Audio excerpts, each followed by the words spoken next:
How you doing? Welcome to my live channel. Vlog entry 7/13/2025. What is there to say? What is there to say? Well, it's been a lovely day of hard work yesterday. I finally got some sleep. Not a lot, but some sleep. I would say about 3 hours, which is better than the usual that I get. I hope to get more sleep after this little live session because I need to get sleep. I need to close this door. All right. Let's get readjusted here. There we go. I think I like that better.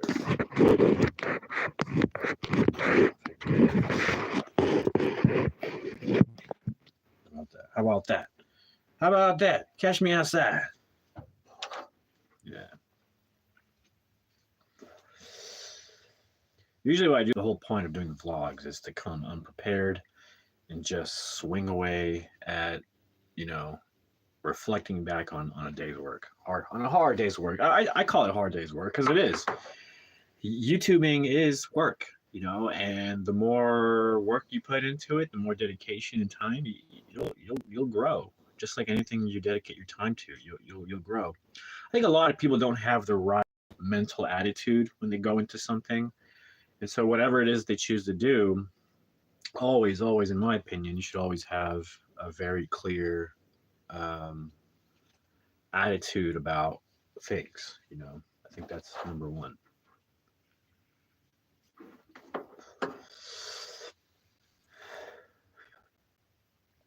I'm just hanging out, smoking. I mean,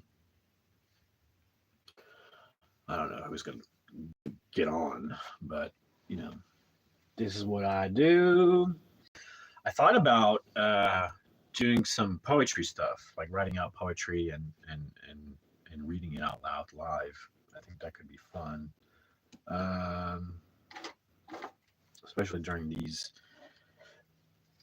vlogs or whatever. But the vlogs are intended, I guess I started ranting and stuff on like around January, and I guess you could almost consider those vlogs. But yeah, I guess you could very much consider those vlogs. I didn't think about that, how my rants and stuff, my daily live entries were like my journal, like my journal entries essentially. And I was ranting and doing this on the daily, and people were taking that, my daily journal, and taking it as, oh, he's gonna do something crazy or this, because I was just literally letting out what I was feeling about something in the community that was really bothering me. And I was just feel like years of mistreatment. I decided to actually speak up about it, and then there was a huge backlash about it.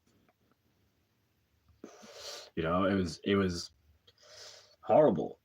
There wasn't any justice at all done. It was just, and sometimes life is like that. You don't get justice. You just pick up whatever pieces you can pick up and put them together the way you best can, and you move on. There is no, oh, well, here's $1 million and free ice cream for the rest of your life.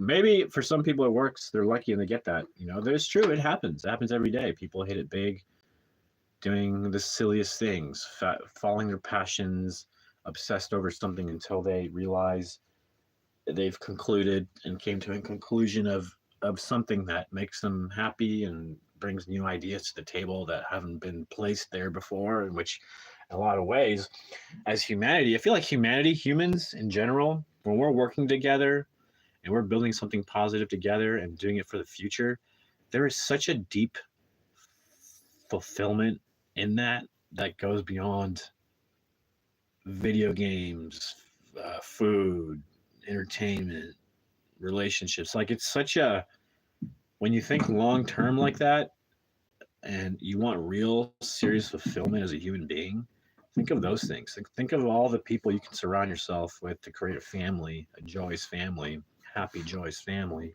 around you. I mean, that is such a key thing. And I gotta say, being somebody who I was born in a different country.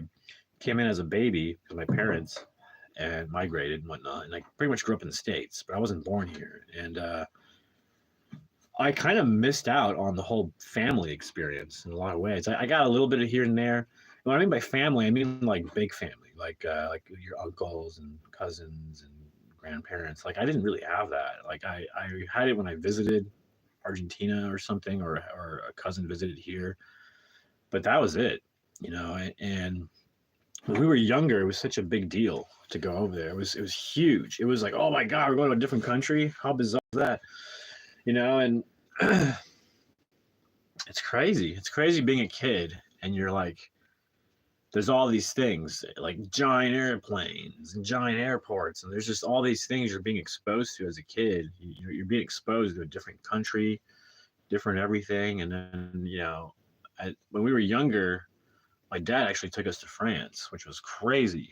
I was like in third grade when he took us to France, and that was probably a very life-changing experience, more so than anything that could ever happen to me. I mean, who knows how much of a different person I would be if I, you know, had just been straight up born in Florida or something, like when my parents moved. I was literally a year old. I was a year late to being, you know, had my parents had me about, you know, a year later, we would have been in the States and I would have been born here. I would have been the first Bocacci born in the States. And funny enough, I was a year I was a year away from being the first Bocacci born in the States. And lo and behold, my little nephew, I'm gonna keep his name private, is the one who has that. He holds the no, I'm sorry, Mary Lee. I should have said her name. My niece. I mean, I'm gonna keep my family private, but she's the first Bocacci born in the United States. Pretty incredible, at least for me. You know, my family. When I think about my family and my lineage and stuff.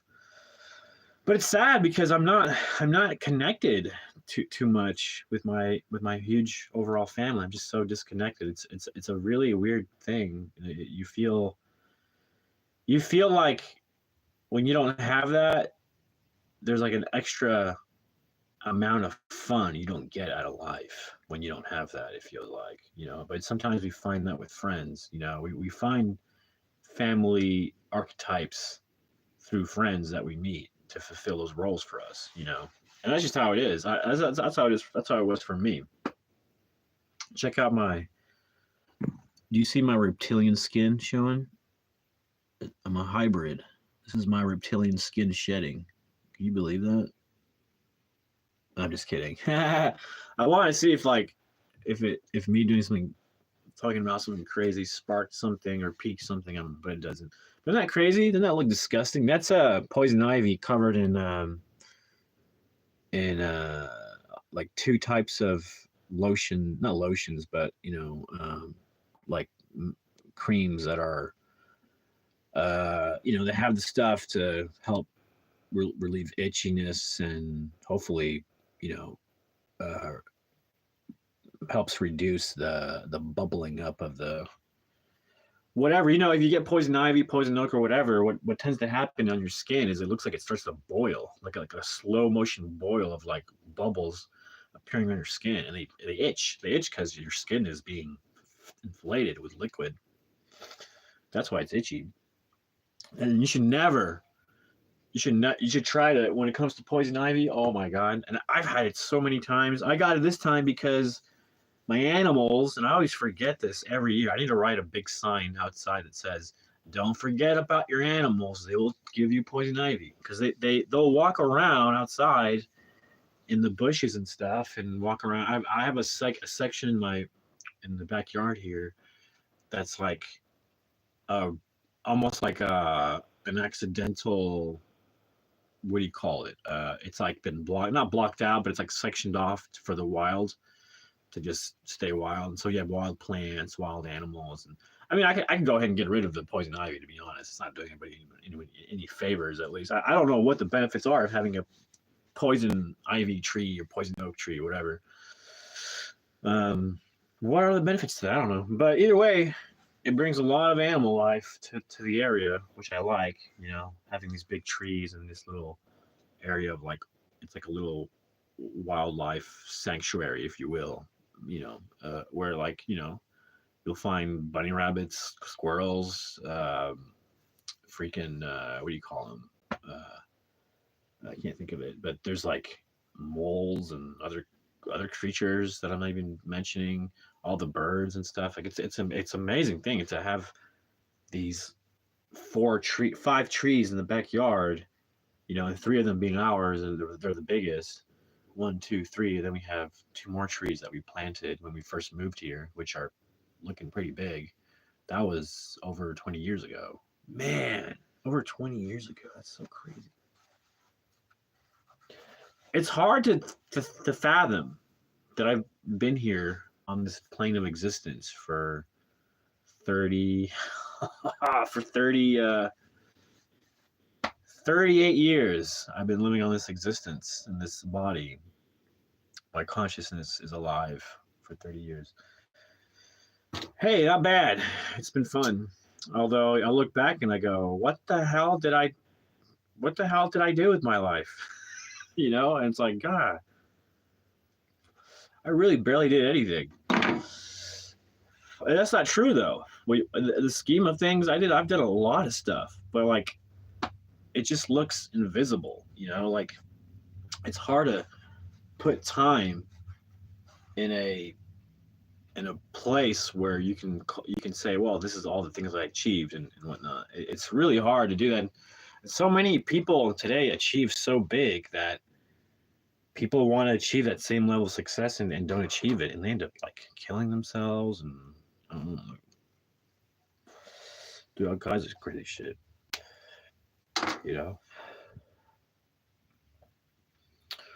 But yeah, I'm tired. I've been really at it for a while now. It's kind of exhausting. I'm not even gonna lie. Just like going at it, posting every day. But at least it's interesting. I won't lie. It's at least at the very least it's interesting, and and there is like a weird biological adaptation to YouTube. It's like my body is syncing to YouTube. It's so weird.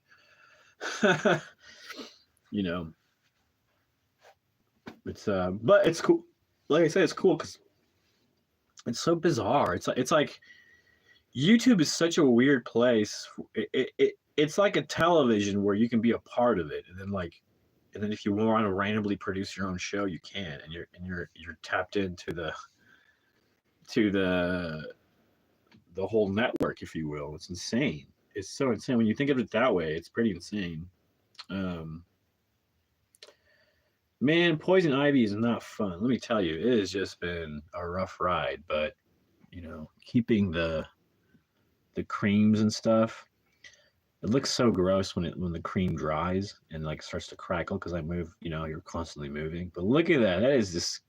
It looks kind of disgusting, but at the same time, it's like it's not anything. It's just cream. It's just topical creams that they've mixed together. They've dried. And that's what it looks like when it dries.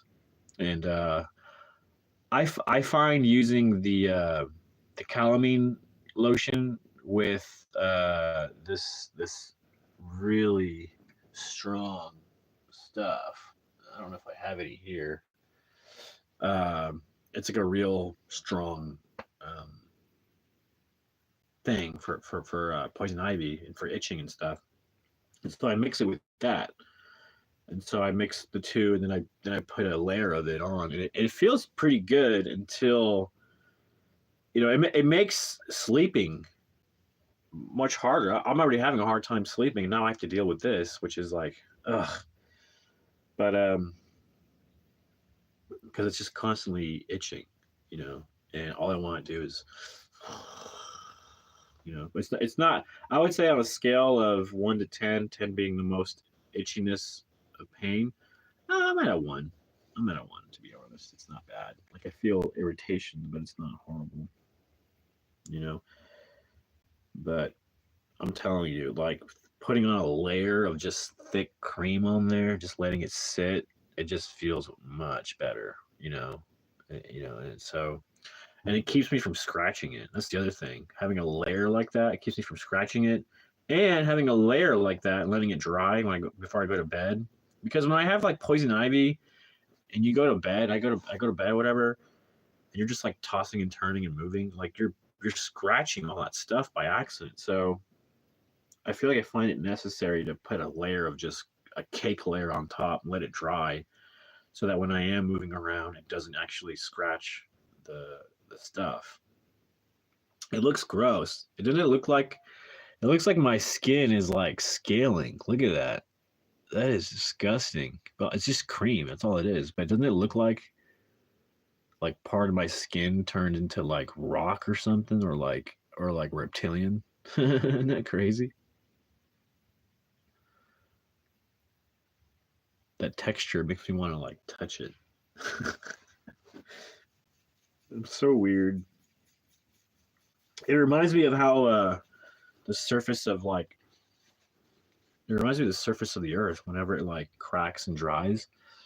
It has that look to it, doesn't it?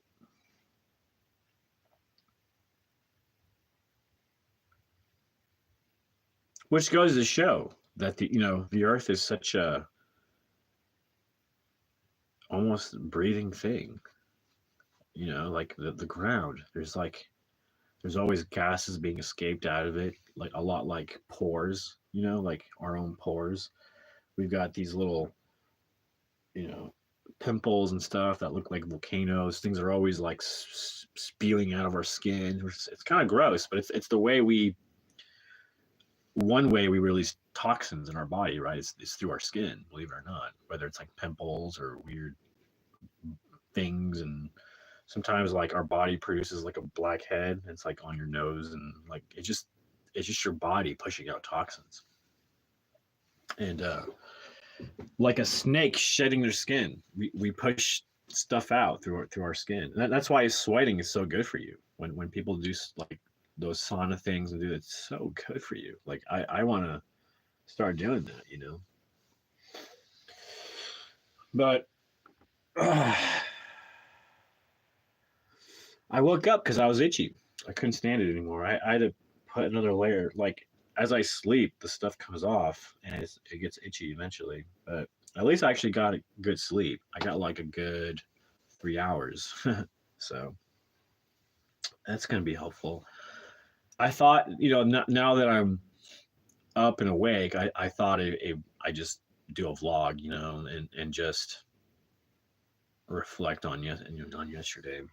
It was a good day. The as I YouTube and I do all these things on here. Um, I'm just looking at the graphs and the numbers and keeping track. It doesn't. I don't get too sick to my stomach or worried or anything when the numbers drop. So like 2 days ago, 3 days ago, 2 days ago, 2.5 days ago, I hit a new high of viewership for a day, which was for me it was a big deal. For some people it's not, but I hit close to 26,000 views in one day, which is pretty huge. And then the day after that, so essentially yesterday, I hit a little bit under that, like 20 something, 21. And then yesterday I hit I think 16,000. So it's like I hit a spike and it's slowly riding down, right? Until I can find that create that content, something that can spark up again just the way it did. And sometimes I wonder if as I do the YouTube thing and get a feel for it. Like I said, it feels like there's an algorithmic push every 7 days, and as long as I'm consistent and building the subscribers, I just keep doing what I do, but it's increasing the views as I go week to week is what I notice. So as long as I keep building subscribers and keep putting content consistently, and I keep hitting those spikes every day when they come, I think I see a pattern here of things really starting to grow tremendously. I mean, 2 weeks ago, my goal was to stay above 5,000 views. I would post and try to figure out ways to get that. And now, surprisingly, my goal now is to try to hit like above 15, between 20 and 15 every day. So a lot of that is out of our control, but we can help. When I approach YouTube, there's a lot of things you can help to improve your odds of getting higher views. So that's what I do. Is I do the things that I see, the combination, if you will. I create a system, a formula as I go every day, and I tweak here and there to see what effects happen on YouTube. And then like I go, oh well, that editing this in this way really worked out better. I got more views. Or doing it this way, making one little change made the whole thing blow up, right? Like I was making these videos and I made a single change, and I made a post on it, and then it got like 20,000 views, which was enormous. So the power of one little change in your video could be the difference between 2 views and 20,000 views. It's crazy. It's madness. It's absurdness. Like there's almost no real way to measure it. The only way to measure it is to really litigate what you do. At the end of the day, like little habits, the things that add up. I'm watching a bug crawl up. It's very, very kind of disturbing. It just like crawled right on the wall. That's lovely. That's lovely. So the other reason why I came back to the trailer to do a video is because when I woke up around 4 this morning, I heard a little meow. I was like, what? But it was like a big meow because it was coming from outside. And it was Benny crying. I left Benny outside by accident. I thought he was inside the trailer. But luckily, when I left him, it was like 1 in the morning. And so it's only been 3 hours of him just being outside, which isn't that bad. It's okay. He was probably scared, if anything. He was probably scared because I don't think he's used to being out in the wild at nighttime. So he was probably scared. So I feel bad. But I heard him when I woke up. I heard a loud meow outside, coming out from outside. And I go out and I just assume it's Benny, without even thinking. I go, did I leave him out by accident? Did he get out? So there he was. After calling him out a couple times, like Benny, Benny, he came out running, and I was like, oh, thank God I came out here and got you, Benny. Because poor little guy was out here by himself, like dark time. It's like dark and all kinds of critters around, and Benny's just like, oh my God, what am I gonna do? Poor Benny. He's sleeping in the back now. This trailer has become basically Benny's trailer. I mean, it's so this was like my trailer basically, and then I had a friend stay here. And then when she moved out, Benny stayed. So Benny has his own bed in the back that he takes advantage of. He takes advantage of this front part of the camper. It's basically, this camper probably feels like it's entirely his. It's hilarious to me. He's well fed, he's well petted, he gets a lot of time, and like I make sure. Now Loli, on the other hand, doesn't feel like he's getting enough time. Now that I've spent more time with Benny, Lolita, my little pup, my actual pet. So it makes me a little sad. I have to go and hold my puppy like a little baby because that's Lolita for you. She's a little baby. She's a little baby. That's all she is. And she is definitely the cutest. Oh my God, Lolita is the cutest. I don't think I've ever told a story of how I got Lolita. What's incredible is Lolita was a dog that we wanted to get, but her cost was $1,000. That's what the people wanted. We were like, oh, we can't afford that. That's crazy. So I made the choice, as heartbroken as I was walking away from that dog. I was like, I don't have $1,000. Like, damn, dude, like that's for this dog right here. You want $1,000 fuck, like, sorry, man, like, I can't. So I walked away thinking that wasn't the dog, but I remember seeing the dog and going, oh, like, this is the one. And I think like a month later, that dog had already had an owner. Like somebody found her, I guess, and probably paid for that amount. And they got rid of it because can you imagine buying a dog for 1,000 and getting rid of it? Like what? Like how, do you really have that much money to spend? Um, I guess you do. um, and so the owner got rid of it because it had a potty problem. Like it poops in the house, you know, and it still does today. Even though like I've never done anything to really hurt the dog, and you know, I'm afraid to hit it, right? To, like a little tap to be like no. So I'll just yell at it like no, like point, no, you don't do that, no, no, no, no, you know, and then you just you do certain things like you don't give the dog a treat for pooping there, right? Obviously the dog is going to beg for a treat, but you know, as soon as it does that and it's hungry, you don't give it a prize. You withhold because that was a bad thing, and then if you feed it, obviously you give it. You know, we're not cruel monsters ourselves, right? But you got to teach a dog how to behave, and you do that certainly with little gestures and the tone of your voice. And I can tell when Lolita knows when she's done something wrong. She does this thing where she's like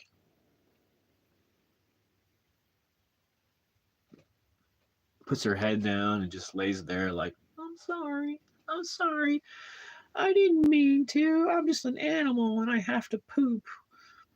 You know, it's not the dog's fault it has to poop. You know, to get rid of it because it had a problem. You know, I get it.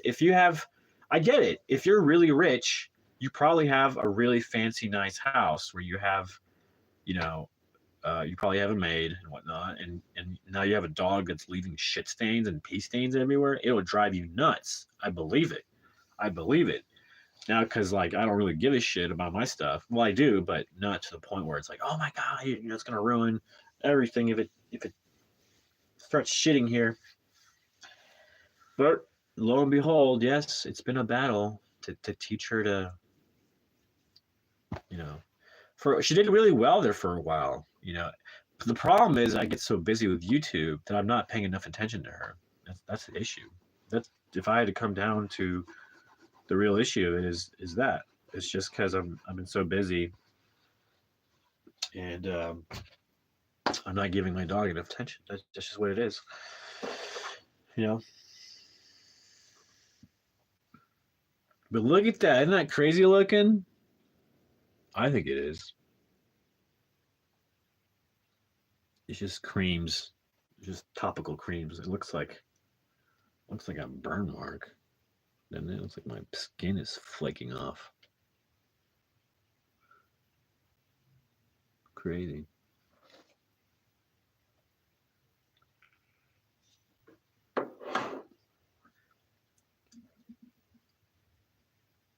YouTube is insane though, because like looking at it, it's got so many categories, and it's got like, I mean, think of anything, and it's there.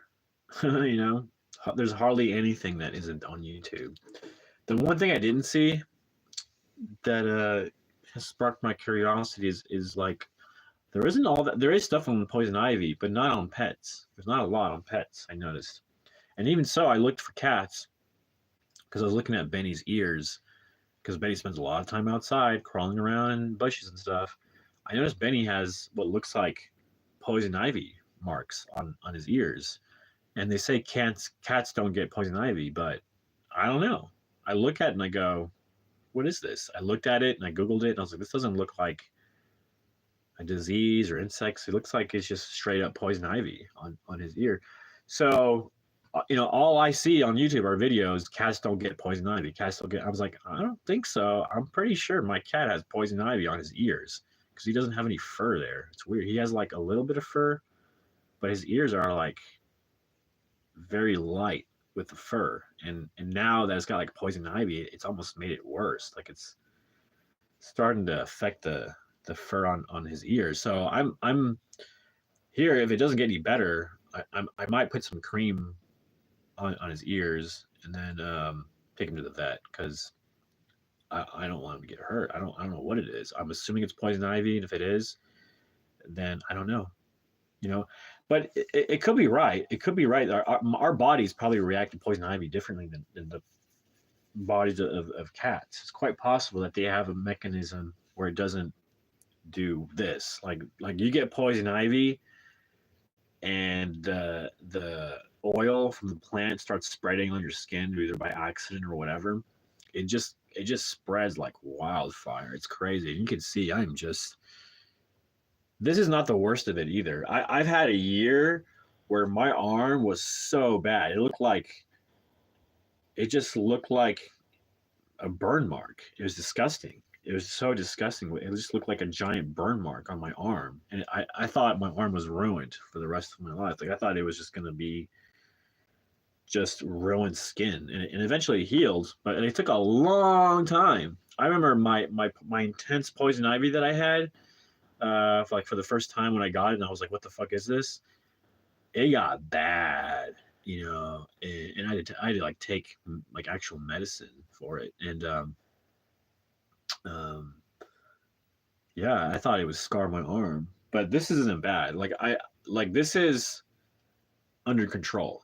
It may not look like it, but it is, and when I look at it, I can already see that it's really healed up pretty good. Now the thing with poison ivy, it's tricky because if it comes near heat, it gets worse, right? So just because it's healing now and it looks like it's healing, doesn't mean that it's actually healed. It tends to get worse.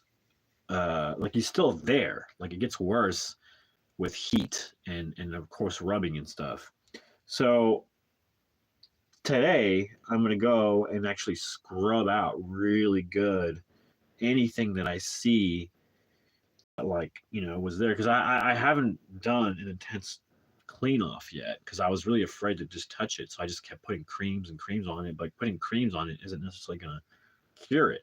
I have to go in there and just really clean with soap and like a cloth, just gently, but enough to, gently, but enough to, put the cream on there and have a little friction on it, not to hurt you, because it will hurt if you're rubbed too hard. You don't want to tear your skin off. The whole point is to get the oil out. So you're rubbing and just enough pressure to get the oil out. But it's intense. And every year I'm like, I'm not going to get it this year. But I was really good about it. But like I said, the poison ivy, it got on my pets. And my pets tend to like to jump on me. My dog likes to sleep in my bed.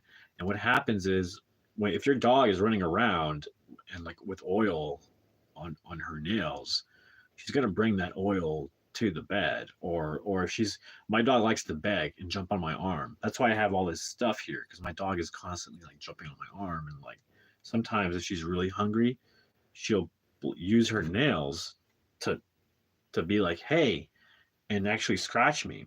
It doesn't leave a mark, but it's enough, combining that scratch, which is enough to scratch the surface of the skin, not penetrate the blood, but enough to penetrate the pores, and that oil gets in there, and it starts using your own body to become a factory of producing that oil. It's so weird. It's just, it's bizarre. It's so bizarre how it keeps producing the oil once it's in your skin. It just becomes a factory and starts, and the more you let it be, the more it'll go. And so this is to slow it down. Putting the topical creams and stuff, it's to slow it down, slow down the eruptions of the oils. And let me show you. I can give you a closer look. Let me flip it. I mean, it's bad. Look how bad. This is cream. I had to put 2 types of creams on here. because it's getting bad. That's just the cream dried on there. But if I were to clean that off, it would look like little red dots. Um, but that's just the cream that's like compiled and cracked and dried. But I don't think you can see any poison ivy visible. It's all covered by the cream. And right here, you can see how the cream came off a little bit, but you can clearly see how the skin doesn't look red. It's not irritated. So the calamine stuff is working in combination. It's not just calamine. It's a combination of two creams. And one's like a really strong anti-itch cream that people who get hives and other things use, right? It's a very strong cream. I don't know what it's called. I don't think I have. It's kind of like this. It's kind of like this stuff, I guess. It's like an antibiotic, pain, scar. It's got zinc. That's good. Sulfate poly. Yeah, it's got a lot of stuff that's good. Um, just constantly applying throughout the whole day. Just so, can you imagine YouTubing, and then having to deal with this? And then having to like suffer a bit of a lack of sleep because it's true. I'm already lacking sleep, but now I'm getting less sleep. This stuff is pretty good too. I use this stuff. My mom got me this actually, and I would spray it every day. The first 2 days, I would just use this, and it didn't cure it, but it definitely helped slow down its spreading and it slowed down the itch, and all that. But it didn't cure it. It wasn't anything strong enough. Like it says, it's an itch relief, and it's a clear skin protectant. So it's actually nice because what I've been doing with this is I would put calamine and then spray this over it to seal it so it doesn't crack like that. Because it's true, it leaves a clear protectant. It's kind of interesting, the spray, but I'm out, so I have a little bit. Um, but I recommend this stuff too. It's actually because of the spray. So it's like a combination of the cream, but I'm out. So a combination of the creams and the spray stuff is the key. And then some people take allergy medicine while they're suffering with the poison ivy. Um,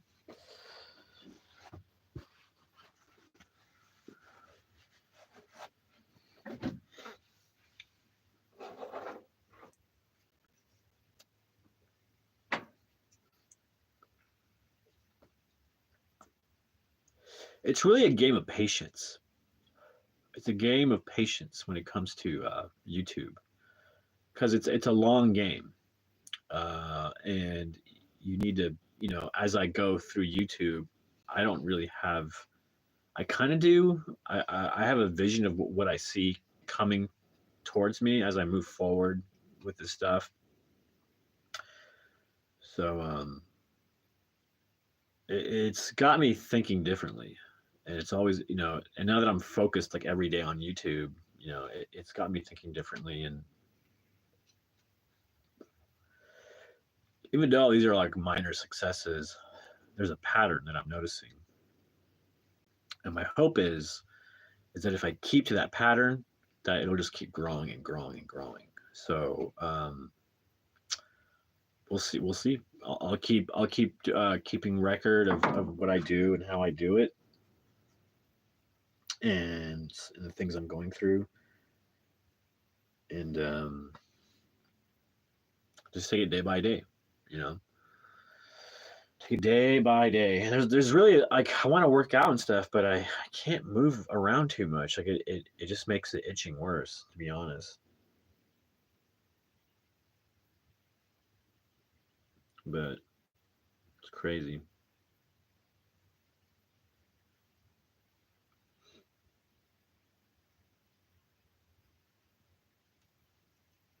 Anyways, here I am.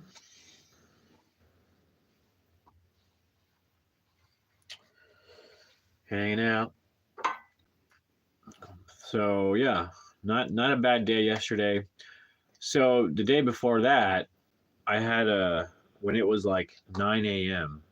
I had already reached 5,000 views. That was 2 days ago. And then yesterday, I didn't hit 5,000 views until like 4 p.m. or something like that. Maybe a little earlier than that, like 1 p.m. Yeah, closer to 3 p.m. And so I was a little bit worried, but here's the thing about worrying, it's just going to make things worse. So as soon as I started worrying, I kind of told myself to stop.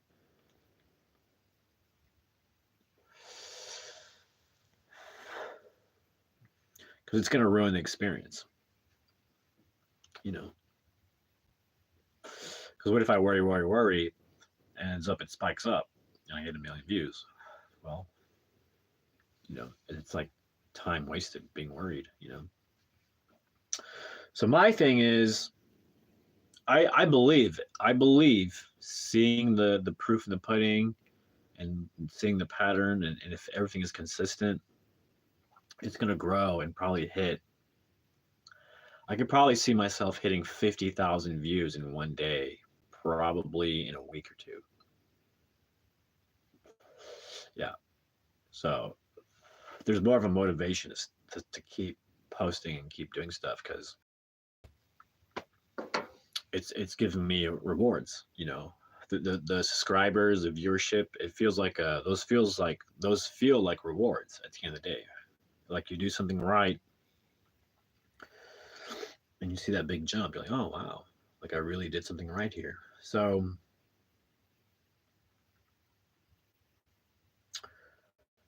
I am trying things out. I really am. I'm still in my experimental phase with YouTube when it comes to creating videos and the timeliness of it and how many videos I post.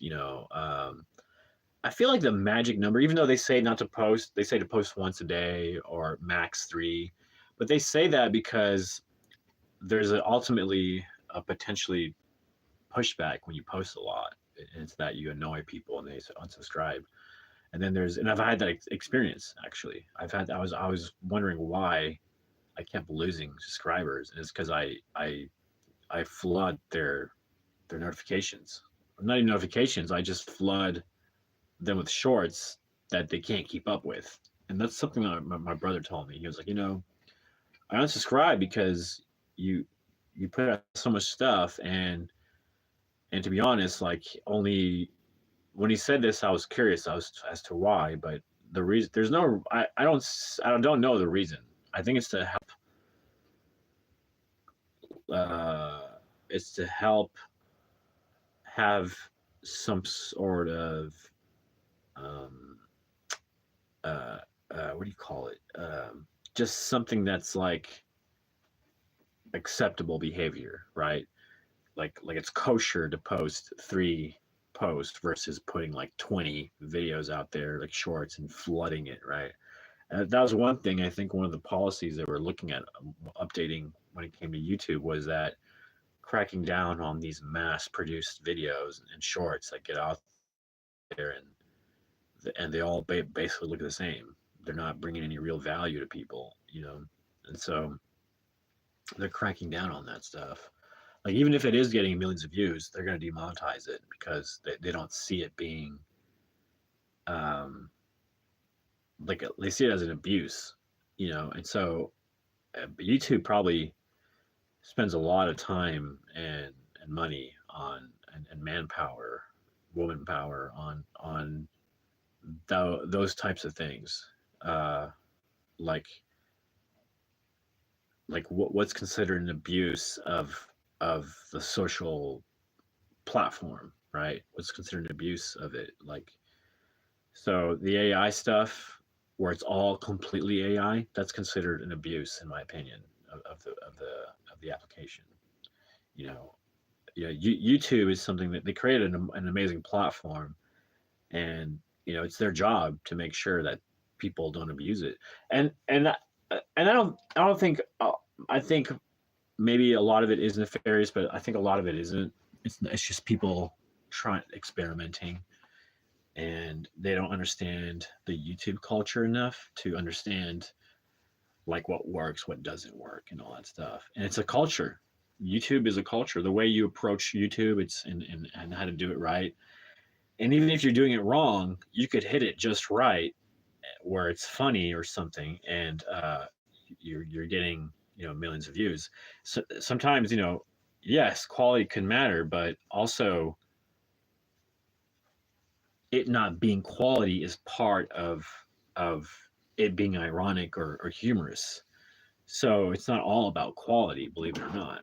Um, it's really about hitting it just right. What I mean by hitting it just right is like everything you did added up to the probability of that happening, right?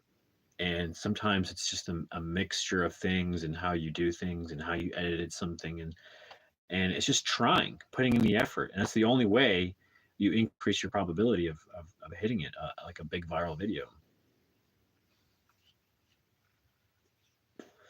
Now, the more views I get, like for example, this I keep saying this this time around, this and being living in Oklahoma, you're surrounded by people with accents, and there's people from all over the place in Oklahoma, and so you come across people who are from Arkansas and Kansas and Texas, and Oklahomans have their own kind of accent, very similar to Texans, but it's just still different. And so I've been doing these voices for the anime, and it's just so easy for me to do all these voices and do them all, and it's just like hilarious to me because when I look at it from the outside, as I reflect back, it surprises me that first of all I can pull out so many voices, like so many tones, styles, the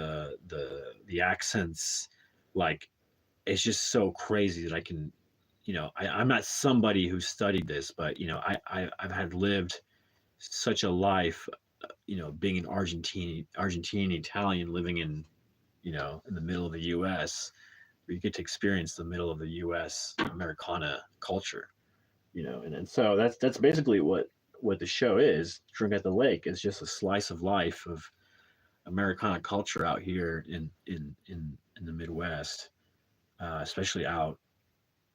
What do they call them? The boonies? I don't know what they call it, but they out in the like country. Once you get further out there, you start to see some real personalities. You start to see some real funny personalities and people and characters, and so I mean, don't get me wrong, there's characters in the city and whatnot, but there's just something about the country that is so appealing to me, and the people from the country and their lifestyle. And in a lot of ways, I've incorporated myself. I mean, you could say that I'm pretty much trailer trash right now. I don't feel like trailer trash. I just feel like in my situation, I'm financially bent, and honestly, it's not that bad in here. I got some really nice silky window drapes and nice pillows, and it's like really nice. It's kind of upscale, so it's not like complete trailer trash. As long as I keep up with it and clean it as I do, it's not a complete. It doesn't feel like trailer trash. It feels good. It feels good. It feels like a trailer for an actor is what it feels like.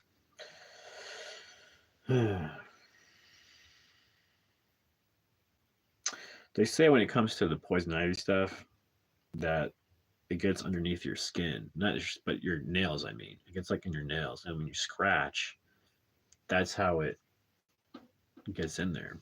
So my dog, who's been running around in the wild and poison ivy, scratched my arm, trying to get my attention. It wasn't like a hurt scratch. It was just like a, hey, like I said, enough to probably get those oils in there. And it just, look what happened, man. Just insanity. But, I'm on top of it. I'm on top of it because you have to be. And so it's a minor annoyance. It's a minor annoyance, but just like anything, I guess your health could be a minor annoyance. You know, if you don't take care of your health, taking care of your health should be number one for sure. And I'm not the best at that.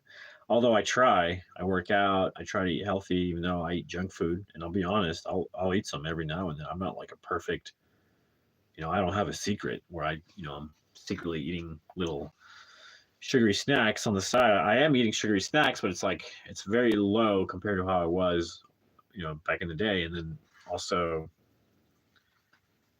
I'm trying really hard to eat healthier, the salads, the salmon, the chicken, the vegetables and all that stuff.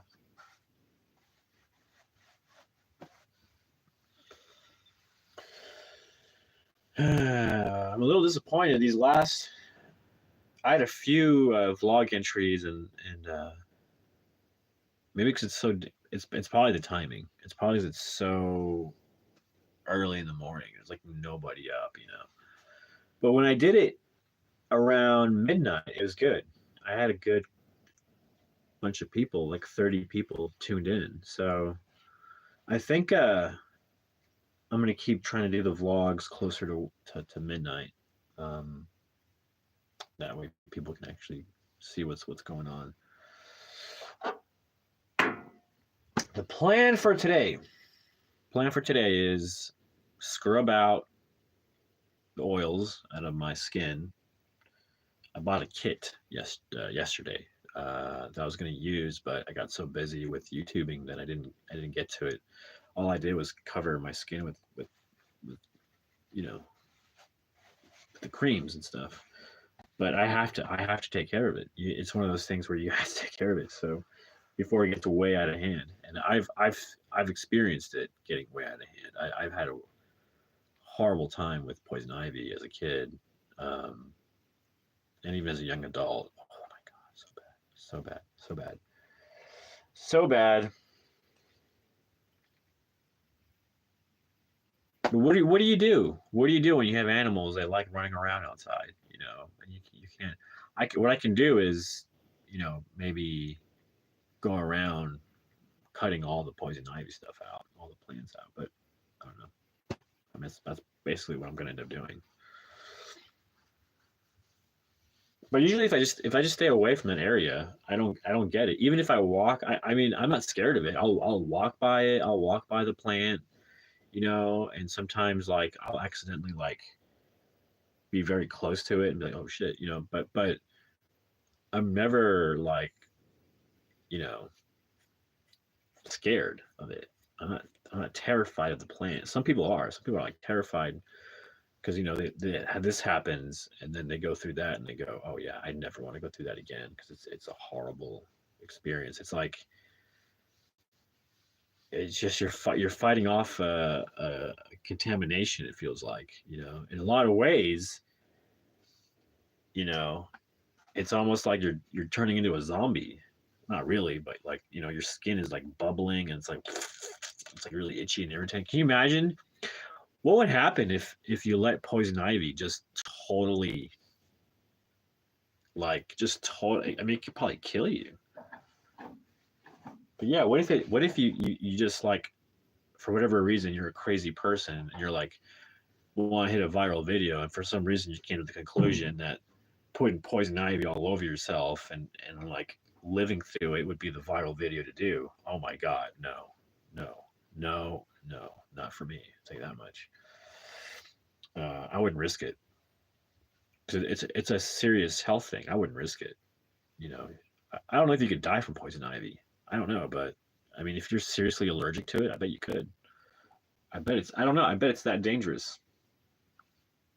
So something I like about YouTube is there's one YouTuber in particular, which is nice. Like now I see how it's actually pretty cool to be like an investigator because, I just thought, does poison ivy kill people? I can literally look up, does poison ivy, pull up the thing. Oh, it does. And I can like deliver the information. And that's what YouTube's all about, delivering either entertainment or information, right?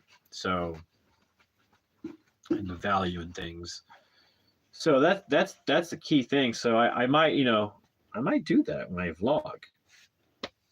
because I just allow myself to go. There's no real topic. I'm just riffing. I'm riffing. I'm riffing and raffing, ranting, and whatever else you want to say.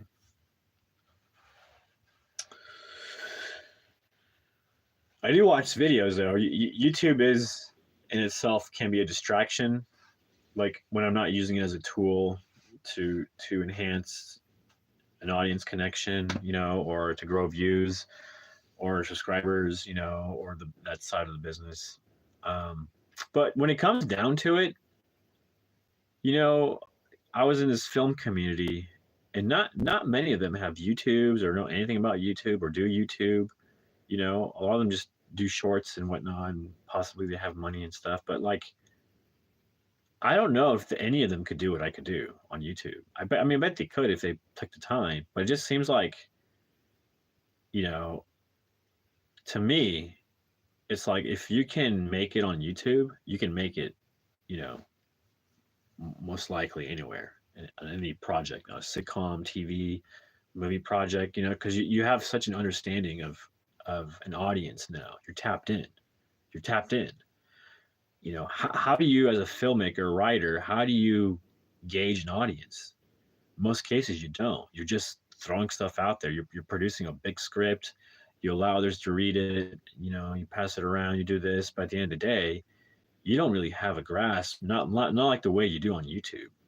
YouTube allows you to have feedback, and it gives you numbers, graphs, the analytics.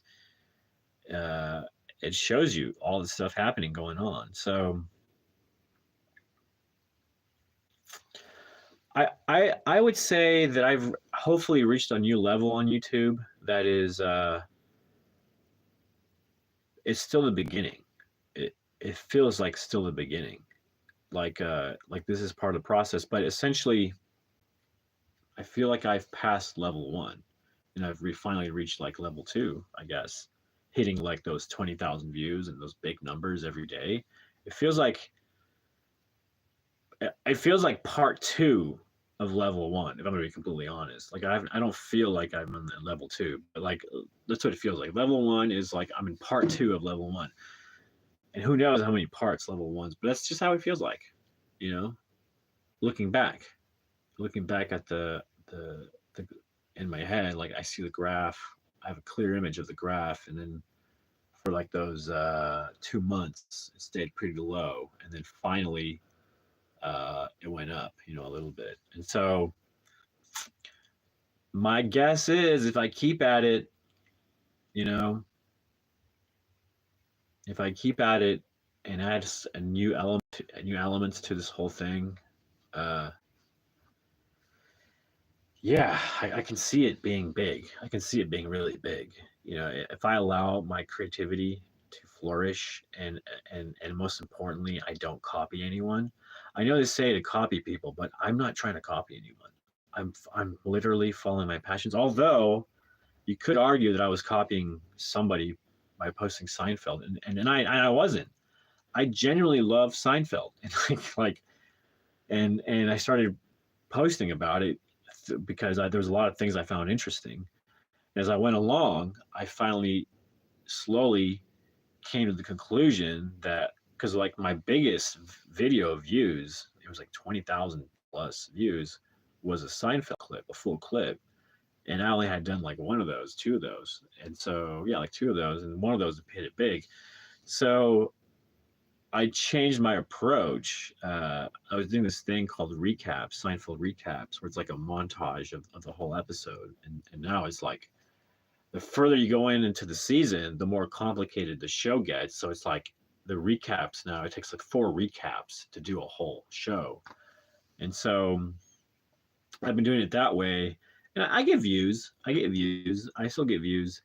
But I think doing them long form, like a full 60-second clip of a scene, people want to see more of that, is what I feel like I've noticed. They don't want the extra stuff, the extra fluff. You could say that could help, but in my opinion, the trend of YouTube's constantly changing, right? So I think the new trend of YouTube and what the people say, and for me, of the feel is that it's definitely going back to raw. Like raw is where it's at. Raw energy, interesting, hot topics, like that's where it's at. And it's the reason probably why is because the AI stuff. There's a real. My guess is a lot of people are put off by the AI stuff, and because I even had comments when I was doing literally just having fun, literally just no intention of like, oh, this is like the best thing on the planet. Oh my god, I was just having fun and having a good time laughing. Like I remember like making these animations and watching them and just cracking my head off. I mean, to the point where you could probably, all my neighbors could hear me laughing. They probably thought I was the Joker. That's how intense the laughter was. And like some guy was like, oh, this isn't work. This is just, and I agree. I mean, in a lot of ways, I mean, it is work because it takes a lot of time and effort and work to produce those things. It's not just, it may feel like click, click, click, but it could take up to an hour to come up with a 60-second clip. That's still a lot of work at the end of the day. And there's no excuse to be have this ill rotten attitude towards like new technologies when really, appreciating the new technologies is really what we should be doing, tapping into them, because that's how you're going to enhance your life. 100%, I believe it. 100%, I believe it. So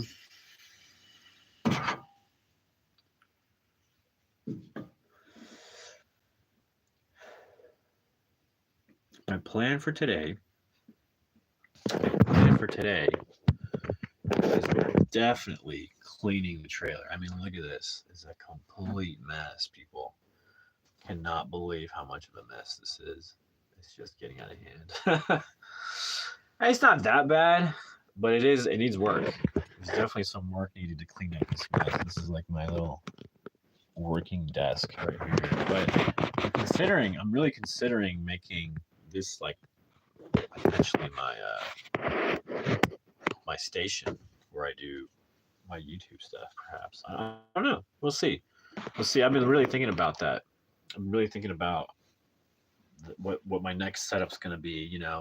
When I think about the podcasts and things like that, I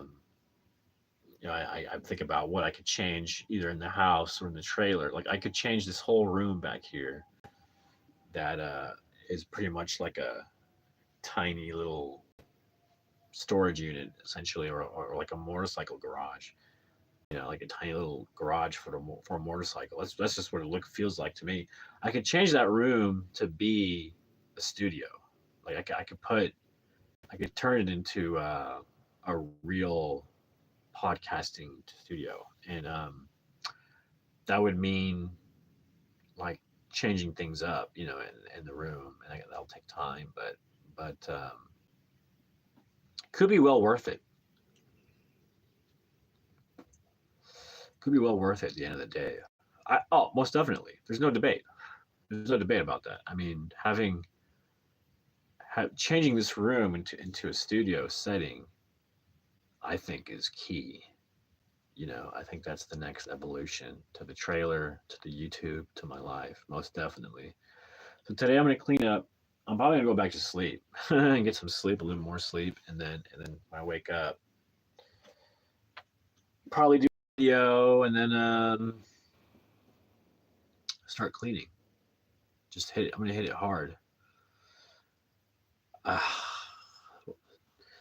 Sometimes it's hard to know where to start with cleaning, but the whole point is you just got to start. It's almost the hardest part, but once you're going, you're going.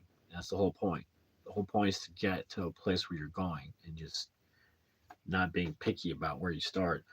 You could be strategic. You could lay out a plan. Say, all right, today I'm going to do this room. Today I do this room. If I feel good about it, I'll just keep cleaning. But I'm probably gonna start with the trailer, clean the trailer,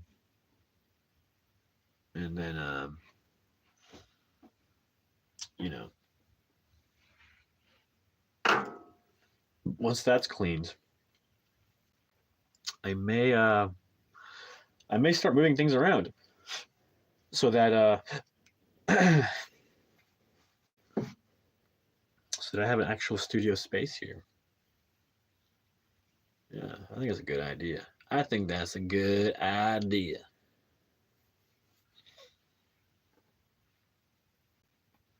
My back. Ooh,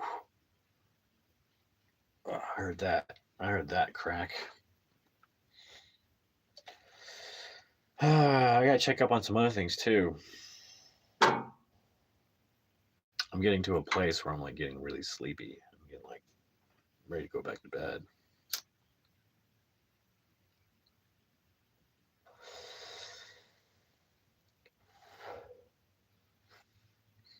Yeah, maybe it's not worth it doing vlogs at 4 a.m.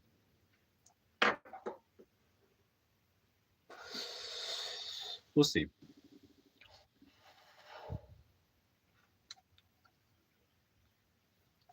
I can hear the birds chirping. Anyways, it's been an hour. My goal is to do an hour vlog every day. And that's pretty much it. I'm gonna go back to sleep, get some sleep, and wake up with freshness, and do like a couple of posts. Probably analytics posts, and then I'll probably do a I don't know. I might try doing a Seinfeld post during the day, see what that does. If there's any major effects, because that's one thing I haven't tried yet. And the whole point with YouTube is to experiment, experiment, experiment. You could copy, but you copying, you're kind of cheating yourself out of the opportunity to have fun experimenting because it's fun. If you're just thinking, oh, I need to get monetized as soon as possible to make that money, I think you're losing you're losing the whole point of YouTube. You know, I think you're losing the whole point. You're missing the point. And so, but then again, maybe I'm missing the point of YouTube by not doing the right things to get me out there. But here's the thing. I'd rather have the experience of failing and then like day by day make the tweaks because I'm learning a lot by doing that. So you can't beat firsthand experience. People can tell you all day long what to do, and you can follow their advice, which will probably be really helpful. But at the end of the day, you're still experimenting. You don't know if it's going to be a huge success. You feel like it is because you increase your probability. So yeah, increasing your probability is not a bad thing. So you could say, you're a purist, and so we're going to keep these authentic. But to be honest, there's no, I don't see anything bad about taking the advice of experts and implementing their ideas of how to do YouTube so that your probability of going viral quicker and actually happening goes up much faster. I'm ready to read a new book. I was thinking about the book called The Millionaire Next Door, but honestly, I want to read a book on YouTube. And since I'm the kind of person that I take information by lectures that I listen to, listening to other people talk and fill me in on stuff. But I learn really good, almost best, reading on my own, soaking in information, like coming to the realizations through thoughts and connecting dots and that process, that mental exercise of connecting the dots and being. Reading is weird because it's so different from listening. When you're being told something, it's different from reading because reading is like you're discovering it. Being told is like, yeah, you're discovering it because you're using your senses, but at the same time, it feels like you're being handed a plate full of gold, like a free plate. Like it's not, you didn't put in the effort to discover it and use your brain to get there. And I think that's why I think reading is so important. Like there's a whole process there that's happening that at the end of the day is going to make you a little bit quicker, a little bit sharper than other folks. You know, it's good to be filled in on stuff. It's good to have a tap on really interesting stuff, and a lot of people, it's pretty amazing what they do in their lives. Especially like scientists and physicists and stuff like that. They study the fields. They read, and they experiment and look for grants and do these things to create what ends up being like a lifelong, project of discovering something or inventing something, that pushes humanity forward.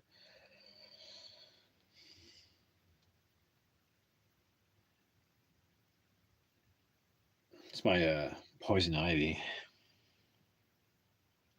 I got cream on it, so it looks weird. So I got like it's starting to crack. I got a thick layer of cream that's starting to dry and crack. It looks really weird, but I have these little red dots on my skin that look like poison ivy. So I'm just making sure it doesn't spread.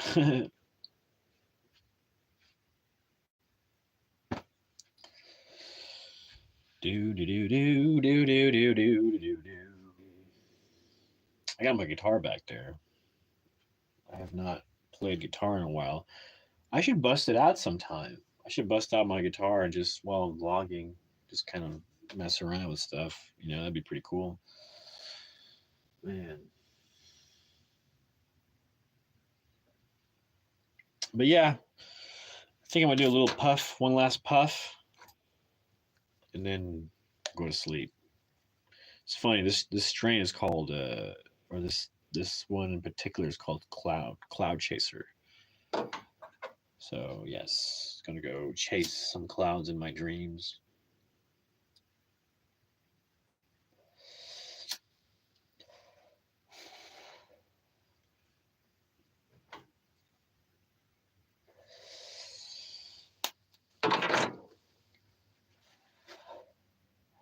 All right. It's always good. I enjoy smoking. I gotta cut back though. I know I do. I know I do. I know. I know I do. There's Benny. Hey, Benny. You doing all right, Benny? Benny? Hmm?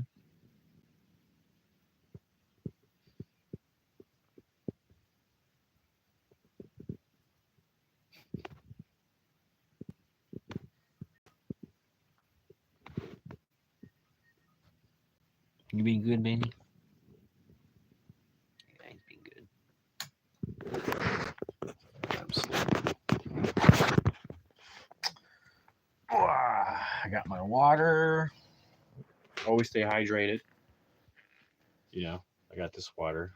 I don't know how you feel about plastics. People nutty about it, but water's good for you.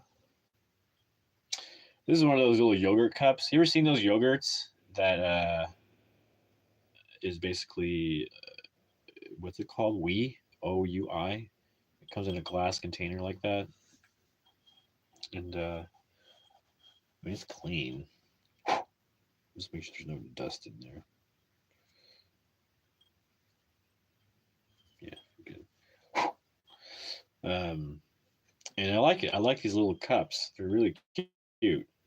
They make for I don't know, lightweight. It's a nice little size. It's not like it fits in your palm.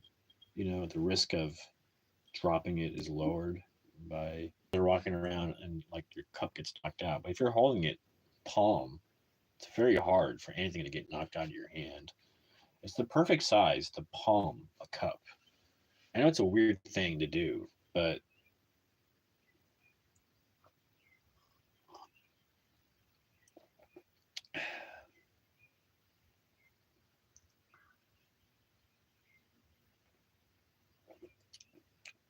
that's good stuff.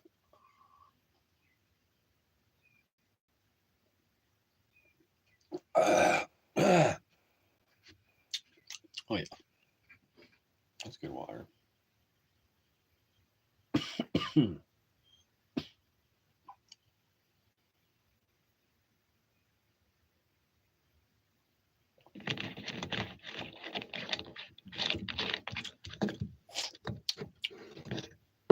Sorry. I think the cup's still dirty. That's how I was like weird about it. Yeah, much better. All right, good night, folks. Yes, today is going to be a great day. I'm going to go back to sleep and just get some rest. And when the sun is up, I'll be up and get back to work, Get to it. Get to it. Yeah, I'm excited because I really am. I'm going to move things around. I'm going to move things around and try to create this into a studio, perhaps. Like a studio situation for podcasting and doing the vlogs and whatnot. Anyways, that's my vlog entry for today. Vlog entry 7/13/2025. See y'all later.